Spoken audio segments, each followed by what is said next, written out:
Okay, folks, let's see if we can get this right this time.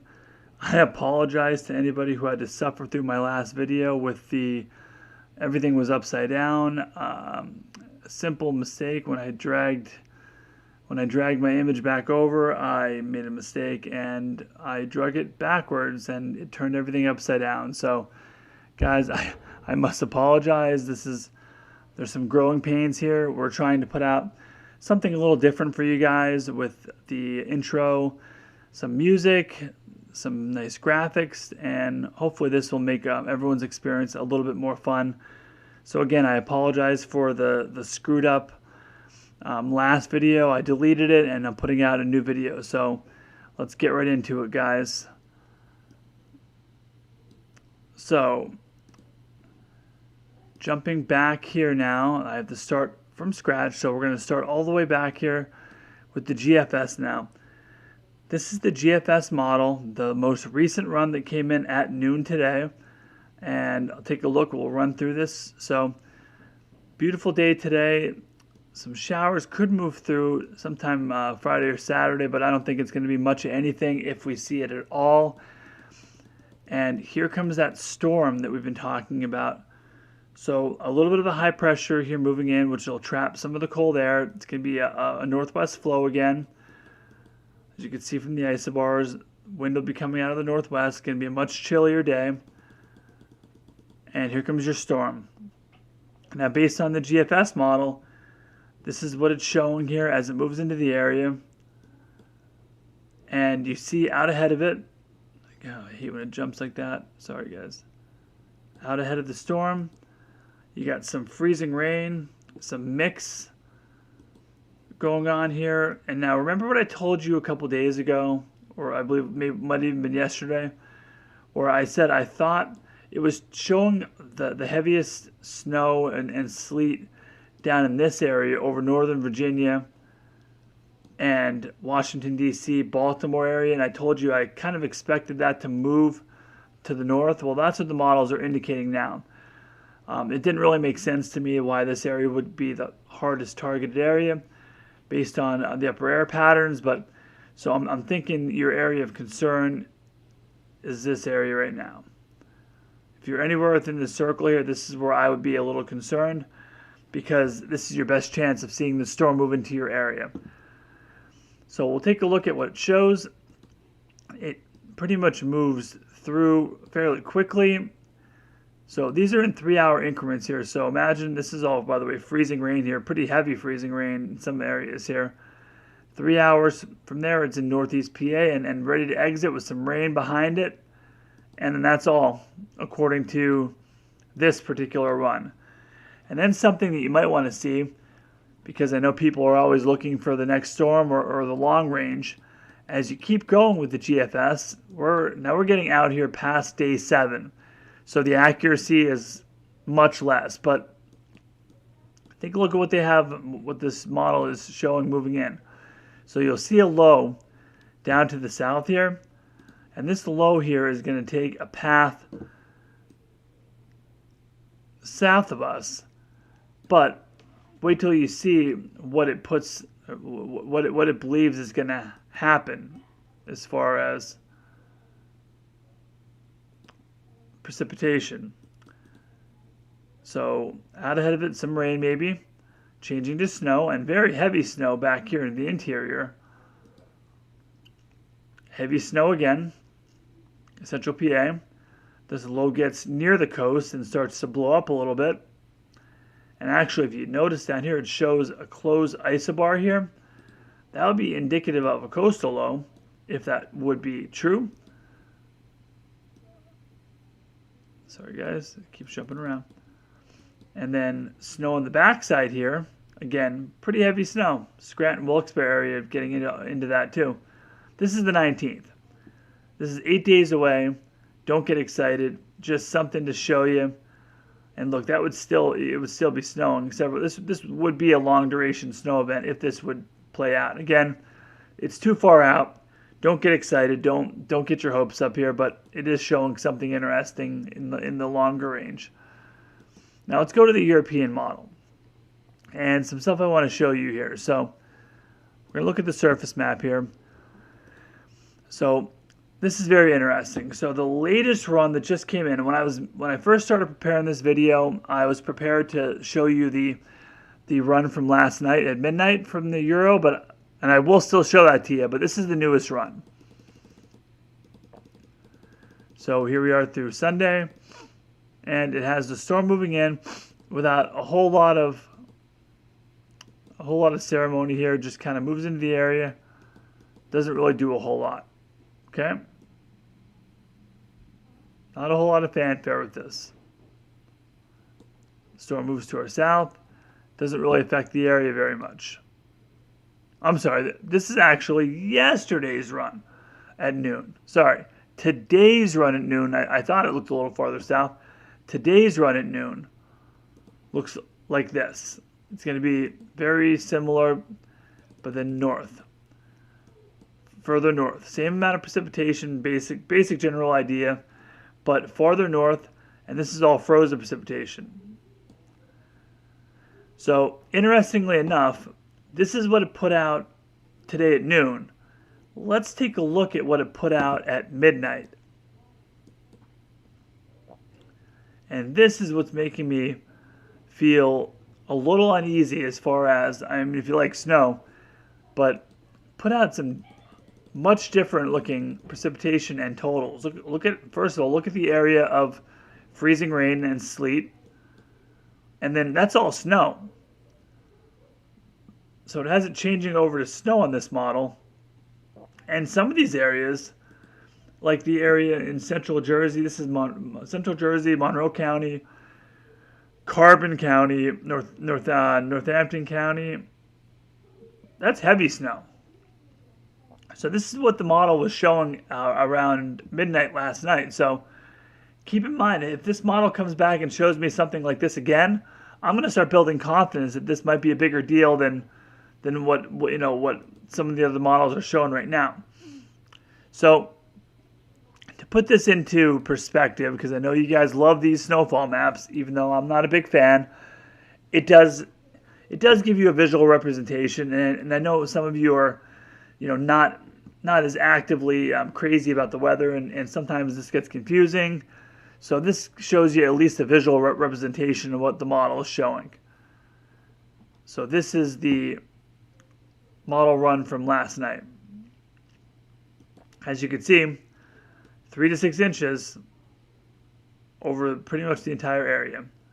And if you zoom on some of these, Scranton, Wilkes-Barre, you're looking at 3 to 4, 6, 7, 8 inches in some of these areas. So now the most recent run is not showing anything like that whatsoever. In fact, the most recent run, I don't think it has anything over 0.2 of an inch of snow, 0.4 there. So this would be a dusting. So keep that in mind. The European model last night went a little bonkers. So let's see if that winds up coming to fruition. So we're going to zoom out here and take a look at, this is the wider map here. Let's make sure we're okay. And I'll show you what we're looking at here. So remember we told you for the last several days about how it has to thread the needle? This high pressure off to the north here could be key. If it stays locked here, I think we're in for a potential decent storm. If this high does not move to the south, stays in this position to the north, I'm telling you right now, the storm could be, a 3 to 6 or better type of storm, because it'll trap enough cold air. I don't know if that's going to happen. I'm not confident at all that's going to happen. I'm not telling you it's going to happen, but it is a possibility on the table, and I'll show you that in a minute. As of right now, the model has it kind of meandering to the south, and then you don't really see it much at all. There is higher than normal pressure for sure here. 1026, you can tell. So, if it does move to the south this far, your chances of getting sleet or rain are more likely for sure, which is what it's showing up here on the model. And then over to regular rain. And then if we keep going, I guess it doesn't show that other system on this run. So, that's because this is the European model. So we'll throw in the US model just for fun and see what that other storm looks like. So again, as we move through here, high pressure moves in. Is it going to be in the right place? Doesn't look like it on this run. Warmer solution, more freezing rain. This could be an an icing type event here for a couple hours if this winds up happening. So another reason to stay tuned and to help, let us follow this with you, but be very aware that there could be a frozen component to the storm. So here comes that other storm that they're looking at now. Doesn't look like a whole lot right here. It's actually wrapping up pretty well though, but if it follows along this path as it's showing, we could be looking at a whole different story here. As you see, lots of snow, heavy snow, possible coastal storm. Again, a week away, who knows what'll change. Don't quote me, this is not what we're expecting, but it's something to definitely keep an eye on, because this would denote a late season, pretty good sized storm should this come to fruition. This is the 19th. Let's get through the first one before we jump to the second one. So this is I want to show you, I don't think we've ever shown you this on the channel yet before, but this is the GFS Ensemble models. What this is a collection of 20 different runs that run independently alongside with the 2 GFS model runs, and it gives you some insight to what they're seeing as possibilities for solutions. So the ones I want you to focus on, Model 1 here would be a hit to Scranton area and northern New Jersey, northern New York. As you can see, that area getting into some snow there. Now, not a lot of models are going to say that, by the way. You have one. Oh, sorry. You've got Model 1. You've got most of Pennsylvania under a heavy blanket of snow. I would say this is very unlikely at this point, maybe 10%. But that option is still on the table. It's one of the potential outcomes. So scrolling out, oops, sorry, I did it again. So scrolling back out of here. Model 15. Model 15 shows 3 to 6 inches of snow in the area. Another possibility. Model 20 shows a heavy accumulation in northern Pennsylvania, maybe even getting into Scranton. Model 17 shows a more southern-based storm, but still accumulating snow over the entire eastern PA area. So, if you take all the models as a whole, your misses are going to be here, here. We're going to go through all the misses and show you kind of what the best likelihood right now is looking. These ones are all either complete misses or total misses. Some of them are a little close, but most of them are misses. And then we get down here, there's a couple more. So those are the models that completely and totally miss absolutely everything.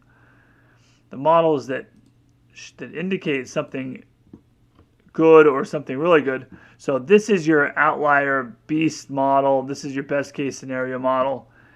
Seems unlikely, but possible. That's your next best model run. This one is very similar, in line with what we saw in the European model last night. So this is a possibility, and if it is, this could be this could line up with what the European showed. This would be a southern model here, also showing an impact to the region though, and this one would be a northeastern impact. So 4 of the 20 models are actually showing some kind of accumulating snow. Some of them, in varying intensities, from a big blast to, some smaller hits. But it's definitely worth keeping an eye on. So I was going to show you guys the upper air pattern here. Let me see if I can get to that real quickly. And then I don't want to keep you guys too long on the stream. I know it gets boring probably after a while. So as we move ahead here, this is the 16th. This is that thread the needle situation that I was telling you guys about. If we're going to get a storm, that's when it's going to come through there. Right when you have an opportunity in between this crazy deep low pressure to the north here, and this little bit of ridging here, you have a little window here which you might get a storm. That's the one that we're seeing. You have an opportunity here. And then moving forward, here's that storm possibility for the weekend. Is actually, I mean, it's modeling really well here, to be totally honest, on this model. You have to have lift and ridging out ahead of it, which you do. You have to have, at least a fairly deep trough, which that's not a bad trough. It's not ideal, but it's not bad. And you have to have your polar connection, which you do. Lots of cold air should be in place. So this 19th storm could be something. We have to wait and see. We got to follow this. It's 8 days out right now, so very hard to be accurate that far out. And then more cold whips back around in the 21st. So it's looking like a cold end of the month here, according to the GFS, and then cold again the end of the month. Another deep trough with the ridging in the west.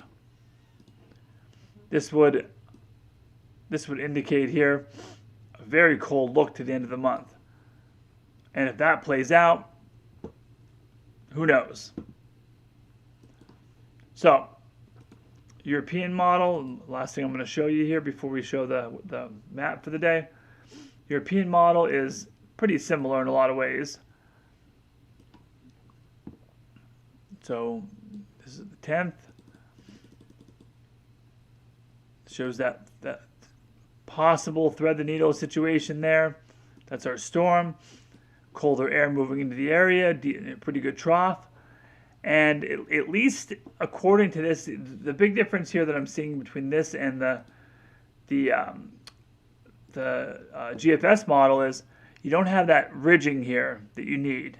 You have a weak ridge, but nowhere near as strong as you would have to have some fairly good lift in the atmosphere here in order to get something that would be able to track along the coast. Otherwise, it's going to go out to sea. However, something interesting, you do have blocking to the north here. So with that blocking high, you get what looks like it's trying to become a 50-50 low, but it doesn't look very impressive right now. But with the block, it's a very strong block too in place. If you get a 50-50 low in this general area, you might have a chance. We'll see.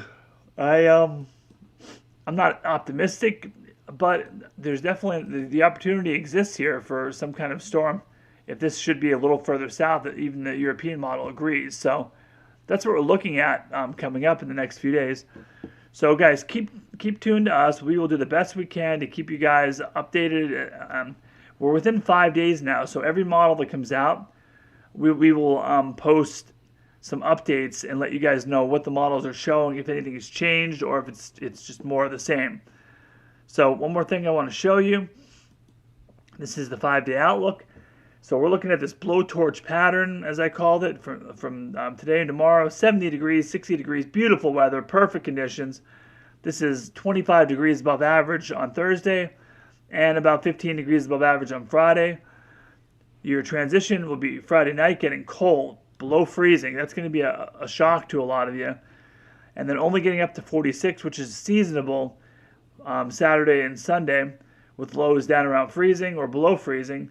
And then Monday, you're looking at a high only up to 36 or so. This is, people were asking, where's the cold air if this storm is going to be a storm? Well, here it is. So, guys, we will keep you posted. As soon as we find out more, we'll let you know. But that's all I got for you right now. So, guys, I hope you enjoyed this. Little bit of a different format, and let's see if we can get this right from here on in, and try to make this channel grow and do the best we can to put out a good forecast. So, Guys, I appreciate it. This is Scott from NDPA Storm Chasers. Have a great day. Enjoy the weather.